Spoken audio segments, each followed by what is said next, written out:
How do you sum up your rookie season? An experience, I say, a positive experience for me. Not only for my growth as a player, but just where I'm going, where I feel like I can go, and so yeah, I think it's just a positive experience. What do your off-season plans look like? I'll be here and working with my trainer in Phoenix, Phil Beckner. He's a Dame's guy, so I've been working with him the past 2 years. So I like what he does, and obviously I'll be here too, working out with Brad's and getting stuff done here. So just being really efficient and effective with my time and on the court and my workouts during this off season. Do you plan on taking like any time off, and if so, like what does that look like? I don't know how long I'll take off, but I'll take some time off just to get my feet under me, rest, and just take a mental break, and then obviously get back on and attack the workouts and all that. So. Where do you feel like your game developed the most in year one? I'd say really just forming into whatever role, what I was talking about last night, just forming into whatever role that's needed. But really, like I said, just the positive experience about it is, trying different things, playing point guard and experiencing that and taking stuff from that and now going to this off season, what can I do to be more ready for those positions or for those roles when the time comes. I don't know if you came in necessarily with any expectations of what NBA life would be like, but if you did, like, how's it been relative to that? Anything surprising, anything like really different? Nothing different. I mean, as far as just the everyday grind and kind of, it's the way you see it, really.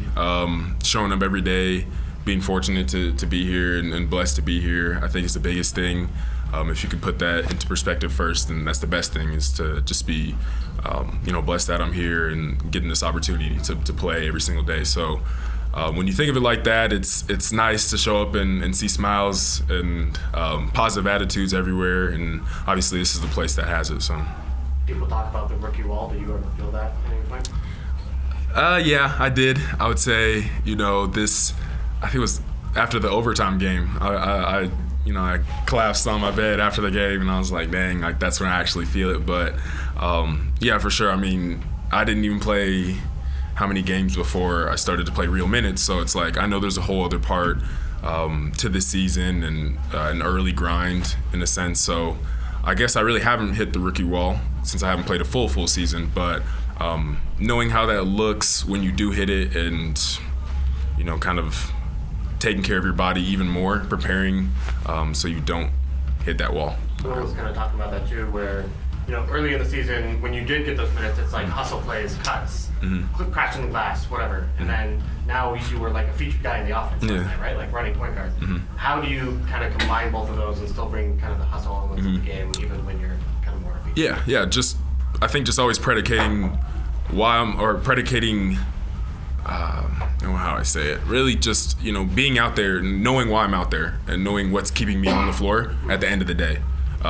Really is my hustle, my defense, my work ethic, just being out there and, changing the games when it's not scoring or when I'm not scoring or anything like that. So really just impacting the game in that way. How do you, describe the roller coaster of this season from a team perspective? You guys have, full complement of veterans. You guys are winning, and the veterans go into trade deadline, and then in the final weeks of the season, just all the upheaval on the roster. Through it all, you guys, weren't eliminated until last night. So how do you describe all of that? I mean, it just shows something about the organization, the people that surround us, and obviously believe in us, no matter who's out there. I think that's the biggest thing, and when we have that belief and that confidence, then it takes the pressure off of all the other stuff that's going on, but really just for us to lock in and focus on basketball and playing and competing. What are you going to remember most about this season? Just all the relationships I built. Obviously, all those guys that aren't here now, and new guys that have came in and I've met. All those relationships, they're gonna last a lifetime, and I can always reach out to guys whenever I need them or need anything or stuff like that. So it's kind of that brotherhood a little bit, just being here. So yeah. Who's the first person you reach out to? Who's the relationship you develop? Mike. I mean, I still text Mike from time to time, just kind of checking in, seeing how he's doing. I texted Bando the other day, and I still keep up with Malik and Nikhil sometimes too. So. Did you have, do you remember, like, what was your, I guess, two questions. What was your welcome to the NBA moment? And then also, what moment did you realize I can play in this league? My welcome to the NBA moment, I always say it's me being traded, just kind of how the NBA is and, stuff that you can't control in that sense. But really when I hit that moment when I was like, I can play at this level and be me at this level is, I think it was, I don't really know exactly when. I think it was just when I had my first career high in Houston, and then I followed that after, playing in Chicago and had another career high. So it was like, that's when I saw, that I could do this. So, yeah. What do you think your ceiling is? I don't think I have a ceiling. As hard as I work, I feel like there's always stuff that I'm trying to achieve, trying to go for. And I feel like the only person stopping that is me. So. Why was Mike leaving so emotional? I mean, just what he had built up here in Utah before. I mean, obviously I'd just been in my first year and saw it, a little bit of it, but just the person he was. He's as good of a basketball player is. He's a better person. So just seeing how he treated everybody and really, really genuinely treated everybody showed a lot about him. You gonna watch the Cavs in the playoffs? I mean, you were there for a couple months and know some of those guys. Yeah, I mean, I'll be watching everybody.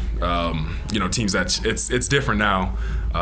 Watching those teams that you competed against in the playoffs, because like last year I was watching the playoffs and just like, where do I, I'm gonna be in the NBA next year, all that stuff. So this year it's different because you played against those teams and you competed against those guys. So it's gonna be fun to watch.